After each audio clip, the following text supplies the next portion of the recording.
அன்புக்குரிய மக்களை வணக்கம். ஒருவருக்கு சுக்கிர திசை நடந்துச்சு அப்படின்னா, அந்த சுக்கிர திசை சின்ன வயசில் தாய் தந்தையரை சில பாடாய்ப்படுத்தக்கூடிய ஒரு அமைப்பு இருக்கும்.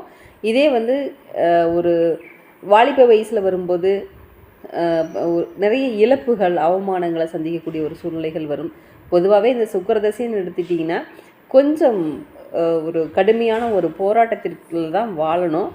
இதுக்கு சுக்கிரதசைக்கு ஒரு முடிவே இல்லையா, இதுக்கு ஒரு என்ன தீர்வே இல்லையான்னு கேட்டிங்கன்னா, ஒரு எல்லாத்தையும் ஒரு சகிப்புத்தன்மையோடு வாழ பழகிக்கணும். ஏன்னா சுக்கிரதசை அப்படிங்கிறது பாடாய்ப்படுத்தக்கூடிய ஒரு திசை தான். நம்ம வாழ்க்கையில் நம்ம எவ்வளோ பெரிய அந்தஸ்தில் இருந்தாலும் இந்த சுக்கிரதசையில் நம்ம அப்படியே பேசாமல் ஒரு இடத்துல அமைதியாக, ஆனால் சாப்பாடு நல்லபடியாக கிடைக்கும், வயிற்றுக்கு பஞ்சம் இருக்காது. இந்த சுக்கிரதசை ஒரு பக்கம் இருந்தாலும் இந்த குருதசை எப்படி இருக்குங்கிறத அடுத்த பதிவில் பார்க்கலாங்க.